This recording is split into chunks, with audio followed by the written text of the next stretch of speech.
ಕದ್ದು ಮದುವೆ ಆದ ಈಗ ಮುಖಳಪ್ಪ ಮೇಲೆ ಈಗ ದೂರು ದಾಖಲಾಗಿದೆ. ಮತ್ತೊಂದು ಕಡೆ ಈಗ ಪತ್ನಿ ಹೇಳ್ತಿರೋದು ಏನೋ ಇದ್ರ ಬಗ್ಗೆ ಸಂಪೂರ್ಣ ಮಾಹಿತಿ ನಿಮಗೆ ಕೊಡ್ತೀನಿ. ಅದಕ್ಕೂ ನಮ್ಮ ಚಾನಲ್ ಸಬ್ಸ್ಕ್ರೈಬ್ ಮಾಡಿ. ಮುಖಳಪ್ಪ ನೀವು ನೋಡಿರ್ತೀರ. ಈ ಮುಖಳಪ್ಪ ಯಾರಪ್ಪ ಅಂತ ನೋಡ್ತಾ ಬಂದರೆ, ಕನ್ನಡ ಯೂಟ್ಯೂಬ್ನಲ್ಲಿ ಕಾಮಿಡಿಗಳನ್ನು ಮಾಡಿಕೊಂಡು ತನ್ನದೇ ಆದಂಥ ರೀತಿಯ ಎಪಿಸೋಡ್ಗಳನ್ನು ಮಾಡಿಕೊಂಡು ಮುಖಳಪ್ಪ ಸಾಕಷ್ಟು ಫೇಮಸ್ ಆಗಿದ್ದಾನೆ.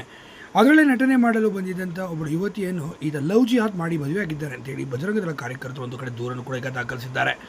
ಮತ್ತೊಂದು ಕಡೆ ಈ ಬಗ್ಗೆ ಅವರ ಹೆಂಡತಿ ಗಾಯತ್ರಿ ಅವರು ಕೂಡ ಪ್ರತಿಕ್ರಿಯೆಯನ್ನು ಕೊಟ್ಟಿದ್ದಾರೆ. ಯಾವುದೇ ಲವ್ ಜಿಹಾದ್ ನಡೆದಿಲ್ಲ, ಈಗಾಗಲೇ ನಮ್ಮ ಮದುವೆಯಾಗಿ 6 ತಿಂಗಳಾಗಿದೆ. ಈ ಬಗ್ಗೆ ನೀವ್ಯಾಕೆ ಈಗ ಮಾತಾಡ್ತಿದ್ದೀರಾ? ನನ್ನ ಮದುವೆ ನನ್ನ ಇಷ್ಟ, ನಾನು ಮೇಜರ್ ಕೂಡ ಇದ್ದೇನೆ, ನನಗೆ ವೈಯಕ್ತಿಕ ಸ್ವಾತಂತ್ರ್ಯ ಇಲ್ಲಿದೆ ಅಂತಲೂ ಕೂಡ ಗಾಯತ್ರಿ ಅವರು ಕೂಡ ಖಡಕ್ಕಾಗಿ ಈ ಬಗ್ಗೆಯೂ ಕೂಡ ಪ್ರತಿಕ್ರಿಯೆಯನ್ನು ಕೂಡ ಕೊಟ್ಟಿದ್ದಾರೆ. ನನ್ನ ಇಷ್ಟ ಬಂದಿಗೆ ನಾನು ಮದುವೆಯನ್ನು ಸಹ ಆಗಿದ್ದೇನೆ, ನನಗೆ ಯಾವ ಲವ್ ಜಿಹಾದ್ ಮಾಡಿಲ್ಲ ಅಂತ ಹೇಳಿದ್ದಾರೆ. ಇನ್ನೊಂದು ಕಡೆ ಗಾಯತ್ರಿ ಅವರು ಮದುವೆ ಆದ ನಂತರ ಹಣೆಯಲ್ಲಿ ಕುಂಕುಮ ಮೇಲೆ ತೆಗೆದಿರೋದನ್ನು ನೋಡಿ ಈ ಸಂಪೂರ್ಣವಾಗಿ ಲವ್ ಜಿಹಾದೇ ಈತ ಮಾಡಿದ್ದಾನೆ ಅಂತೇಳಿ ಮುಖಳಪ್ಪ ಮೇಲೆ ಬಜರಂಗ ದಳದ ಕಾರ್ಯಕರ್ತರು ಹರಿಹಾಯ್ದಿದ್ದಾರೆ. ಸದ್ಯ ಈ ಬಗ್ಗೆ ಈಗ ದೂರು ದಾಖಲಾಗಿದೆ. ಈಗ ಮುಂದೆ ಏನು ತಿರುವು ಪಡೆದುಕೊಳ್ಳೋದಕ್ಕಾಗಿ ನೋಡಬೇಕಾಗಿದೆ.